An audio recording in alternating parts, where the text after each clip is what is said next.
아이가 한 가지 종류의 장난감만 갖고 노나요? 자동차에만 집착하나요?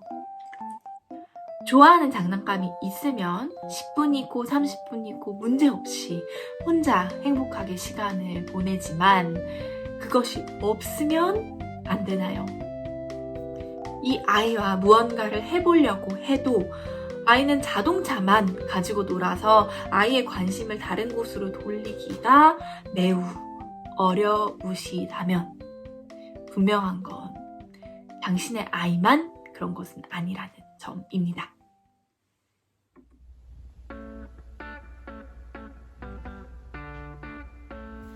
책으로만 알던, 어깨 너머로만 봤던, 말로만 들었던 맨드.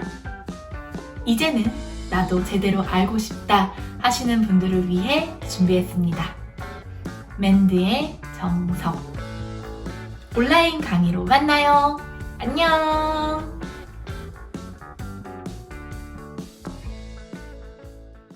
안녕하십니까. 이지피지 행동 분석입니다. 왜 이렇게 이 자동차 종류의 놀잇감에만 집착하는 걸까? 어떻게 해야 아이의 관심을 돌릴 수 있을까? 아이와 상호작용을 어찌해야 할 수 있는 걸까? 엄마를, 선생님을, 나를 보게 할 수 있을 것인가?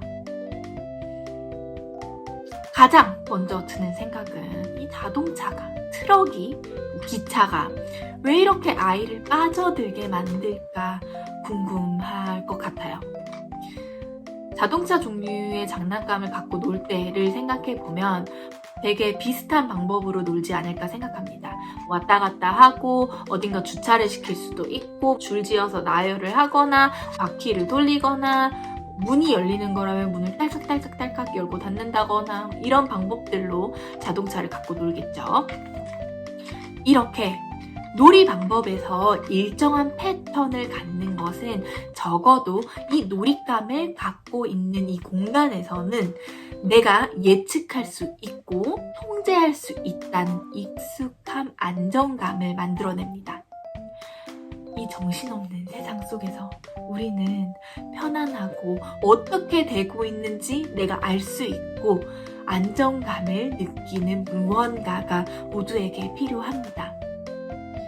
특히 의사소통에 문제가 있는 아이라면 그래서 도무지 주변에서 뭐라고 하는지 알기가 어렵고 다음에 무슨 일이 일어날지 예측하기가 어려운 아이라면 더더욱 이런 놀이를 하면서 내가 통제할 수 있다는 유능감, 또 편안하고 안전한 느낌을 가지려고 할 수 있습니다. 또 아이가 자신감을 갖는 어떤 놀이 방법일 수도 있겠죠. 알 수 없는, 잘 모르는, 어려운, 그래서 무섭기까지 한 새로운 무언가를 하는 것보다는 내가 잘 알고 친근한 활동을 계속 하려고 할 수 있습니다. 그리고 자동차 중에서도 특별히 바퀴 돌아가는 거를 보는 거를 유독 즐긴다거나 미끄러지는 거, 가지런하게 나열되는 거, 어떤 소리가 나는 거, 그게 무엇이든 아이가 끌려하는, 아주 좋아하는 요소가 있을 수 있습니다. 자동차를 갖고 노는 것은 이런 목적들로 기능할 수 있는 거죠. 그런데 이렇게 그 장난감만 있으면 행복한 이 아이를 왜 걱정하는가? 아이의 관심을 다른 곳으로 돌려야겠다고 느끼는가? 이렇게 느끼는 것이 한편으로 맞습니다. 이 아이와 상호작용을 하기 위해서는 아이의 관심을 끌어올 수 있어야 합니다. 관심을 나에게로 끌어오는 것, 다른 사람하고 상호작용하고 같은 활동에 함께 집중할 수 있는 능력은 아이의 언어 발달에 있어서 기초이면서 아주 필수적인 부분입니다. 자동차가 아닌 다른 활동을 계획한다면 일단 어떤 것을 아이와 하면 좋을까? 어떤 생각을 하고 계신가요? 라고 먼저 저는 물어볼 것 같네요. 어떤 활동을 구상하고 있나? 아이랑 뭘 하면서 놀려고 하는 걸까? 내가 원하는 최종적인 모습, 목표가 뭘까? 한번 상상해 봅시다.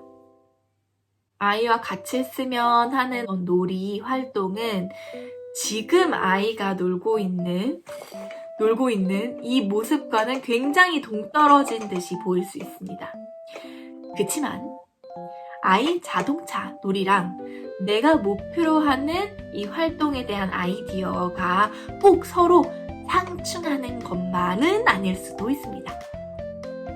이 두 가지 활동을 어떻게 자연스럽게 묶을 수 있는가 생각해 볼 수 있습니다.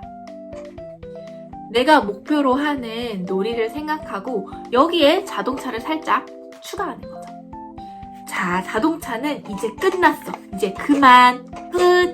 자, 이제는 요거 하자가 아니라 자동차 놀이를 아주 조금만 바꿔보는 거죠. 내가 목표로 하는 활동에 자동차를 초대할 수 있습니다. 자동차를 이용해서 클레이 볼 같은 거를 옮기고 담고 할 수도 있고, 자동차가 세차가 필요할 수도 있고, 자동차들과 함께 간식 시간을 가질 수도 있고요. 자동차와 함께 숨바꼭질을 할 수도 있고, 보물찾기인가요? 자동차와 함께 미술 활동을 할 수도 있고, 자동차 쌓기, 자동차와 함께 균형 맞추기, 그리고 자동차와 함께 공놀이를 할 수도 있네요. 새로운 활동을 아이에게 소개해 줄 때는요, 너무 많은 말을 하지 않도록 주의해야 합니다. 자, 이거 봐봐. 클레이로 먼저 이렇게 볼을 만들어가지고 이걸 여기에다가 넣고 저쪽에다가 옮겨가지고 쪼고 이걸 이렇게 해야 되고, 이거 봐봐 저거 봐봐. 가능하면 말보다는 직접 보여주는 것이 좋습니다. 내가 갖고 있는 자동차로 직접 놀이를 재밌게 새로운 놀이 방법으로 하는 것을 보여주는 거죠. 여기서 방금 내가 가지고 있는 자동차라고 제가 이야기를 했는데요. 그렇습니다. 작은 팁이죠.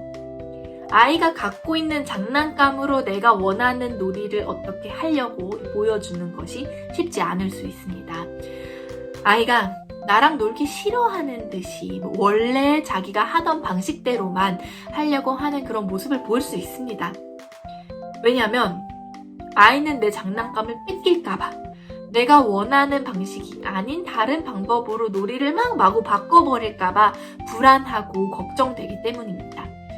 그렇기 때문에 아이가 갖고 있는 거 말고 내 거, 엄마 거, 선생님 거, 놀잇감을 하나 더 따로 가지고 그걸로 보여주면 조금 더 안전한 방법이 되겠죠?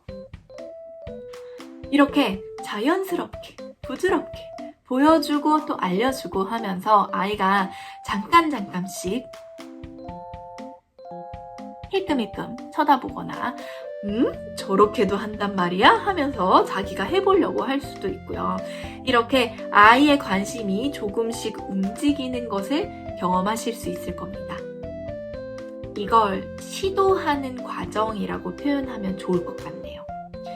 내가 아이의 놀이법을 조금 바꾸려고 시도할 때 어느 정도까지 아이가 용인하는지, 참아내는지, 어떤 부분에 있어서는 특히 참기 너무 어려워하는데 다른 부분에 있어서는 굉장히 쿨하게 받아들이는지, 자기 차는 안 되는데 엄마 차는 뭐가 묻는다거나 물에 담긴다거나 뭔가를 해도 큰 상관이 없어 하는지, 어떤 활동에서 아이가 특히 더 쳐다보고 관심을 보이는지 직접 하면서, 시도를 하면서 이런 것들을 찾아가고 서로에게도 연습이 되고, 이것들은 전부 하나의 과정입니다.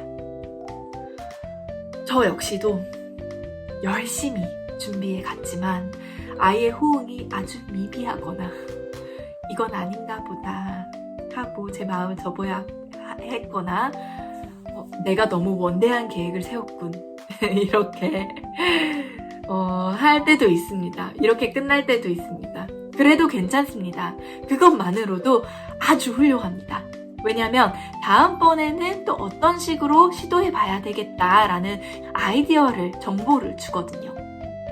정말 짧은 순간이라도 아이의 관심을 끌어올 수 있고, 그래서 아이와 같은 것을 함께 한다는 것, 상호작용 한다는 것에 정말 큰 의미가 있고 또 좋은 출발점이 되리라 생각합니다. 그럼 오늘은 여기까지. 안녕!